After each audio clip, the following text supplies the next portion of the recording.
may have hit rock bottom.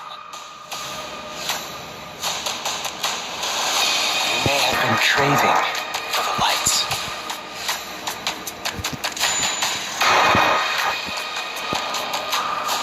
Now, all strive for one goal.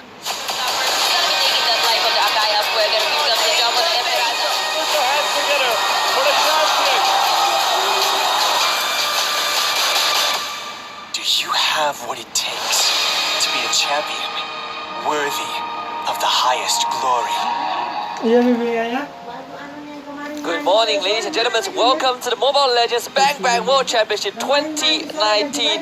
This is day 2, Group B. We're about to get ready for the second best of 3. I'm Husky and I'm joined by the one and only Contra. And of course, this has been some epic day. We're starting off with a bang here, and we're looking at PreGame, who just secured a great victory against the hometown favorites, Axis Esports of Malaysia, and of course, the winners of the MPL. Myanmar has managed to clinch such a convincing run, and now we're looking at Axis Esports going against Team Gosu. So perhaps Axis Esports is still finding their grasp in towards the day. And of course, now that they're facing the American Dragons right here, Team Gosu, what do you feel about this sort of matchup as we slowly talk about these two teams here? Of course, Malaysia versus the USA. I feel like for Axis Esports, they felt discombobulated. They were not in sync. It felt like it was all over the place. The Goose had a great feast, but if you are Axis Esports right now, you have to be wondering what went wrong in that first series. It was quick, it was decisive, it was just surgical dispatchment by the Burmese Goose. And having to play 2 series in a row where on their mind, if they don't take this series away, their chances will be very, very slim to qualify to the playoffs.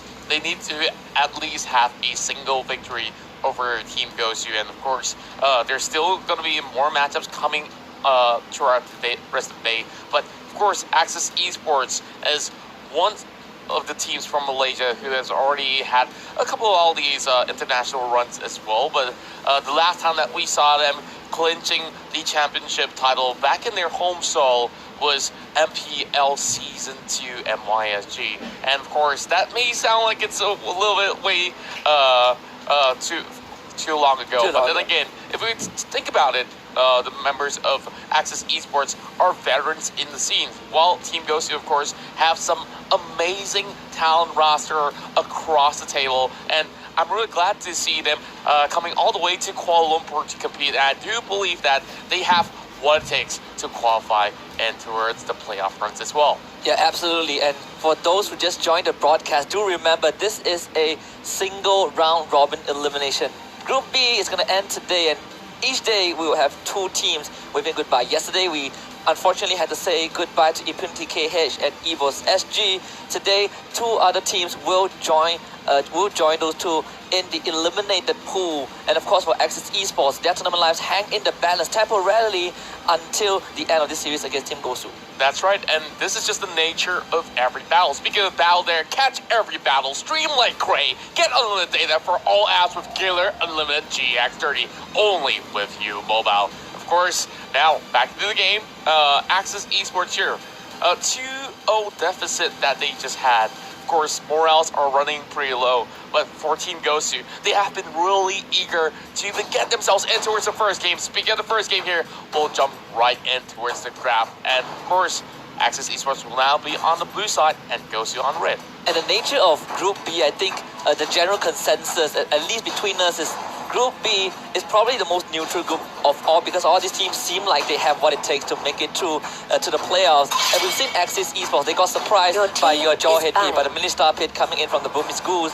And the US team, Team Gosu, might bring out the same kind of surprises that Axis Esports does not seem ready to face in the first series. That's the beauty when you pit some of the best in the world against each other. Different metas will come into play, and I just love how the Burmese goals Your brought team in is Dahid, which we haven't seen in the meta for the longest of time, at least in Southeast Asia. And now we're looking at Kufra as well as Halas consistently getting axed away from day one, and we're seeing a little bit of that trend hitting into day two as well. Same goes to that export ban. So one more ban over on the hands of Team Gosu. Yeah, I think if you are Gosu or Axis Esports, you have to keep an eye on this export.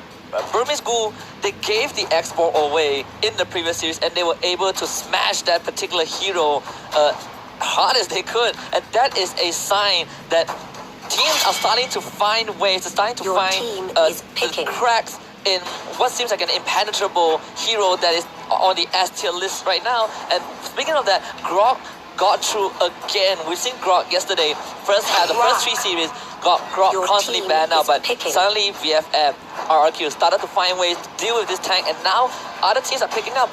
Guess what? We'll let Grok through. We have other priorities to focus on, and that is what is happening right now. That's right. There's always that trump card that you really want to get by. And now we're looking at 2 Your solid team picks for the is South Team picking. Gosu here with Esmeralda as well as the Kaja. Now, one fun fact is that one of the members of Notorious Villains are currently coaching for Team Gosu as well. So you see them, of course, getting that sort of a amplification in terms of drafting.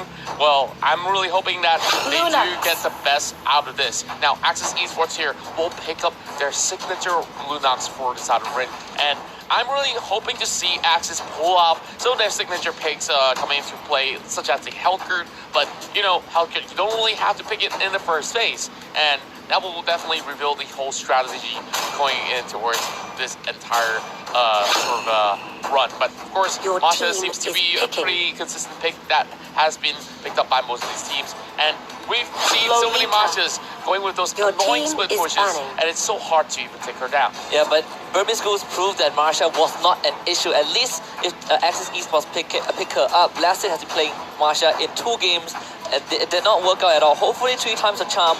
Rin as well, like you mentioned, the signature Lunox, he has been putting so much effort, and it would be a shame for Team Gosu to just find another loophole to get by this power pick that Axis Esports relies so much on. And with the Lolita pick, maybe this is Team Gosu's answer to what Axis Esports is trying to do. Yes, I'm really liking the early pick for Lolita. We've seen so many of that phase 2 pick or ban heading towards Lolita, so why not force that one out team before is even getting into its phase number 2, as we are already seeing Kimi getting taken out. Well, I'm not really all too huge fan with this Kimi ban right here, because there's still so many other A-list marksmen still on the table. We got the Granger, we got the Claude, who still comes by every now and then, and of course, Gosu here could even opt to actually take down one more fighter. Well, not really exactly a fighter. I'll just correct myself right there. Maybe if they really want to ban, the Valor might be a good choice as well, because for the South Axis Esports, they are still looking for a little bit more of that firepower. Yeah, and Axis Esports, I believe they also did pick the carry in the previous game. Granger still on the table, like you mentioned, and you are Team Your Gosu. team I was is about to picking. bring out the Archive. Archive was a pick that, while we were watching the previous series, we were hoping that Axis Esports will pick that up in game number 1, where they only had this Lolita as that front line. Team Gosu, they're going to deny this double tank because the rest of the priority tanks, Hylos and Kufra, have been taken out as well. So smart move from Team Gosu. But I also want to point out, Team Gosu, during their qualifiers towards M1, they have some interesting picks when during the Shanghai qualifiers, where they have Estes, a hero that we just don't see almost anywhere. But today they're gonna go with the textbook team play, is and carry picking. will be their choice. I do like the answers coming from the side of Team Gosu right here. They needed something that's really reliable to shred out some of these tanks, and what better way than to pick up the carry. All you have to do is get the Demon Hunter Sword, and you will get a little bit more of that power spike, or even the Golden Staff as well. But Franco is something that we haven't really seen all too much of inside of the M1, but in the MPL M1SG, this is one popular pick heading in towards that playoff round. So Axis Esports is taking double or Franco. nothing, and now they're Your locking in the team Franco is right picking. here and hoping to connect those hoops. Yeah, and this is the all-in, I would say the all-in for Axis Esports.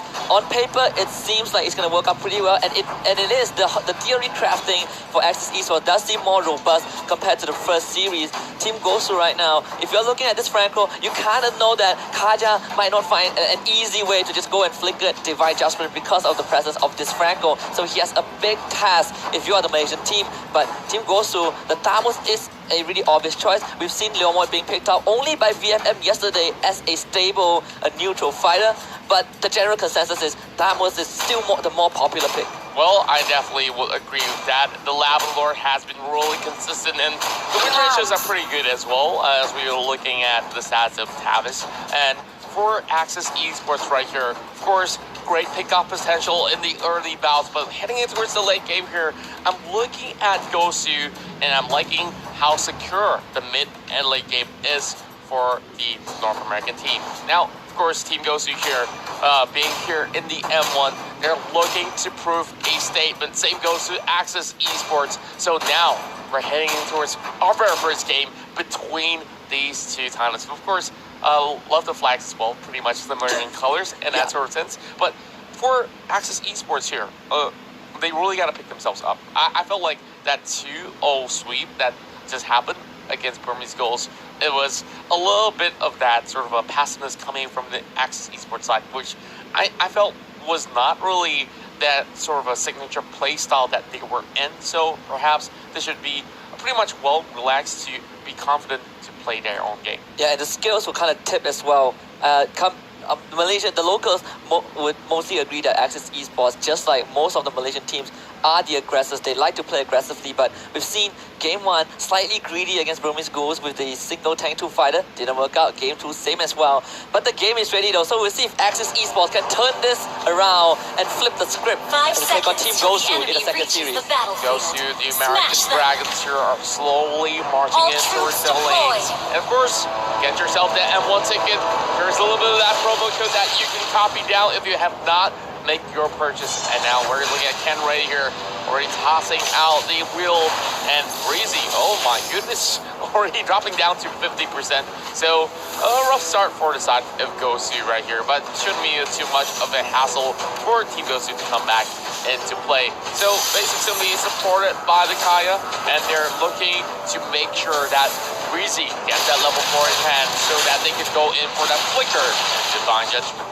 Yeah, and Team Gosu right now is going to go for the standard, and I like the early invade coming in from the USA team. And Evo is the only one who tried to go for protection on that buff, and they actually took it away. So managing to slow down the tempo from Team Gosu is a good start for Axis Esports. That's definitely a huge signal for the side of Axis to actually march forward as well. Axis Esports will also try to take down this rook cap without any sort of contest at all. So we're looking at all these other members over the top side here, crushing over the side of Lasset as well. So Lasset here will just have to hold on for dear life for the time being. But Kenry shouldn't be too much of that sort of problem for him to actually hug by the corners of the tower of the bot lane. Yeah, and Axis Esports taking a page out of what Burmese Goose did in the first series against them. In under a minute and a half, Burmese Goose were able to take that top tier 1, rendering this Marsha ineffective. And right now what Axis Esports trying to do is to take that bottom tier 1, but now Team Gosu, they're gonna jump the gun right now. Lassit doesn't have that level 4. General, they're pumping the damage with the wheel, not able to get the kill off. Meanwhile, Team Gosu takes that tier 1 bot, and this is what... Axis Esports takes that tier 1 bot, and this is what they want. Now you free up the map for Lassit to be a bit more effective. Wow, Flicker coming out from the side of Breezy as well, and this is going to be that turtle going on slight reset as we are looking at a full Flicker team from the side of Axis.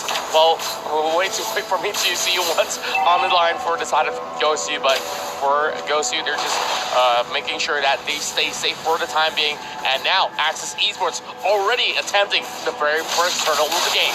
Yeah, definitely a more composed recovery. They were not letting game 1, series 1, get to them. So Team Gosu, they're gonna lose that turtle. The fact that they were not able to steal the buff early on, they lost the turtle, they lost the tier 1 bot. Axis Esports, with that slight economy advantage, can look to push this, and you can see 4 members from the Malaysian team, they are already congregating on the top side of the map. They want to take the top tier 1, just so this Masha can actually function and to go in with the ultimate onto Paulo. Great wild shot. Paulo is blocked by the wall, so they will get the first blood, and that will go over to Axis Esports. What a great setup coming in from that Grok. Look at that wall charge ramming onto 2, and that wall to negate the escape. And now Axis Esports can take more than just that. They've already got the turtle, they've already got the first blood, and they will also take another tower down from the top side.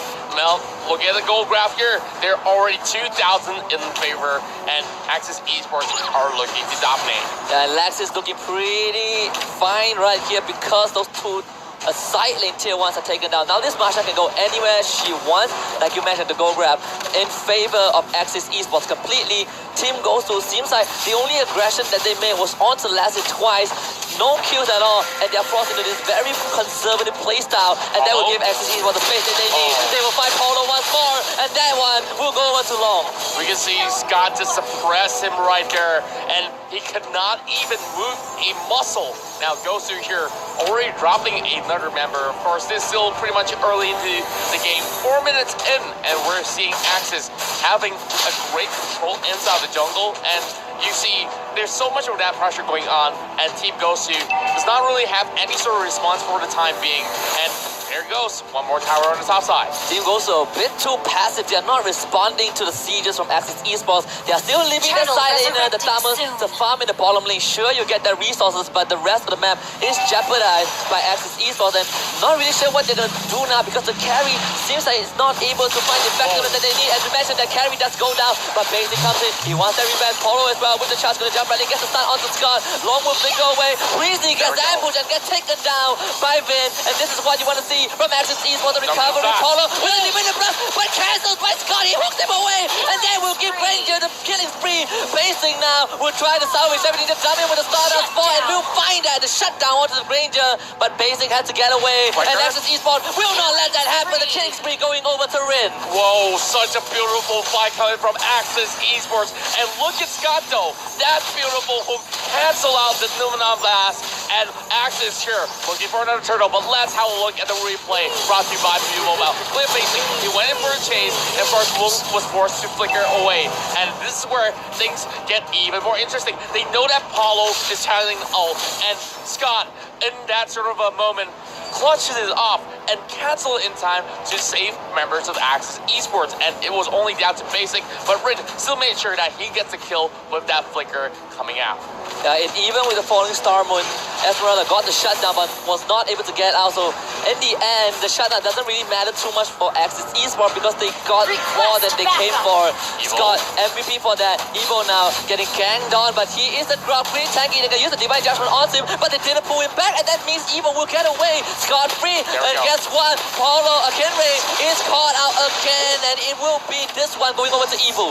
Well, Evil X, of course, already took a lot of that damage, but it was Kenray who fall in that sort of a slight skirmish. But looking at Gosu members, they're slowly getting themselves back on track, though a little bit late though. 6,000 gold still in favor of Axis, and that's going to be the buff being pulled over, and Paulo right now is getting that all challenge performance out of Scott, but no follow-up whatsoever from Axis. And Rin is coming online on his signature Lunox 3-0-2 long as well. 3-1 and 2, the two calls from Axis Esports are on the row, and Team Gosu feels like they are really desperately trying to make something happen. The only kill that they got was Basic onto that shutdown on the Ranger, but now another 5 Paulo immediately caught out. Not even have a chance to use that Numenon Blast, and Team Gosu won't have a chance to defend this tower at all. I feel like Paulo has been caught out a little bit way too much in this sort of early game fights, and now we're already in 7 minutes of the game, and that possibly shouldn't be the case at all for the side of Team Gosu, but of course they have to let this mid tower fall in that sort of sense, and Axis Esports here can just run free anywhere as they please. And speaking of that, Kenray getting caught out as well.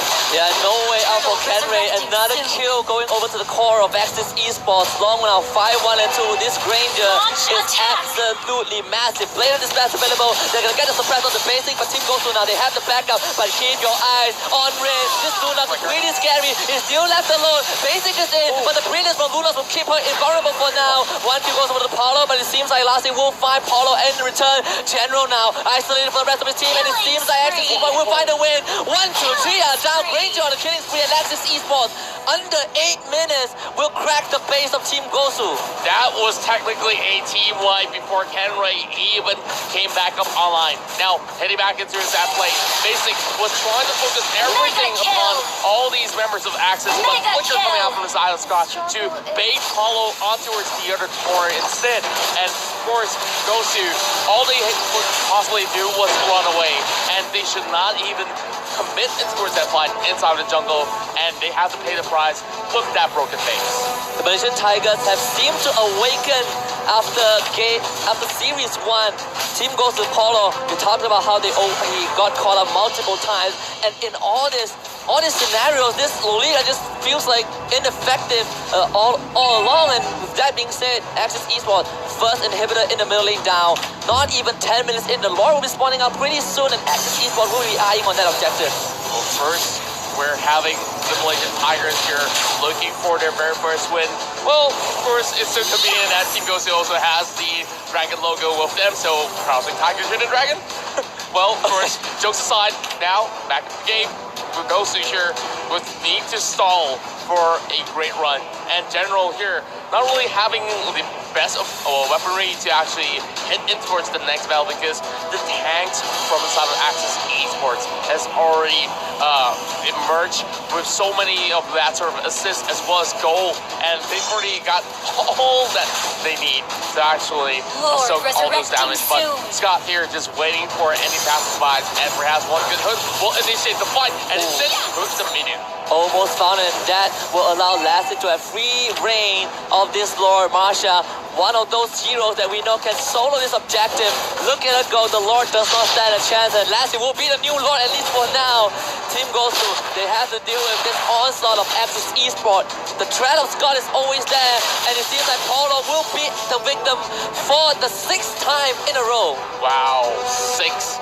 And no assist at all for the side of Paulo. They did get a kill somewhere in between the game, of course, but Team Gosu here, they seem to be having a little bit of that early jitters. Of course, this is, after all, the very first game in the entirety of the tournament, but hoping that Gosu here could make a little bit of that comeback here, as we see Rin here has not even dropped a single time. Same goes to Lasset as well as Evil X, and look, on that Granger pick, he has already played a lot of that Granger back in MPL MYSG, and he's known as one of the best out there for the entirety of the season. This power from Axis Esports was missing in the series against Burmese Goose, but against Team Gosu, they are unleashing the full power. The Guardian Barrier just come out onto Paulo, and Paulo now, with his dying breath, will have to hold his Lord. Team Gosu desperately need to defend against this potential final siege, and Axis Esports, they're just gonna go for the crystal, and they'll bag their first win. With the Lord marching right, and this will be the first victory round for Axis Esports. What a way to actually start off the entirety of this best of 3. But Team Gosu doesn't seem like they have any sort of replies at all in this first game of the series. Now, Axis Esports, like we talk about them, desperately needing points. And this is at least 1 point being secured by Axis, and another game will bring them the entirety of the match 2-0, which will give them a vital 3-point lead. And you can look at the faces of the members of Team Gosu. They are stunned by what Axis Esports deliver, contrary to the first series that they were watching as the audience. This is an Axis Esports that they did not expect to face. And we talk about Team Gosu having those picks that they have not brought out yet from the qualifiers. Maybe the next game they want to attempt that. Yep, exactly, and Evil X will be the MVP for this matchup, not even falling a single time, and he was in charge of setting up all those great long charges over the wall, and of course, that path being blocked there, it will give Rin as well as Lux so much of that room to actually march for it and take down all their enemies. And of course, we see Gosu here only getting 2 kills thus far, so they definitely could have put up a better stand. And as we head in towards the recap of what just went on, this is the first blood heading in towards the top lane, and this is where Scott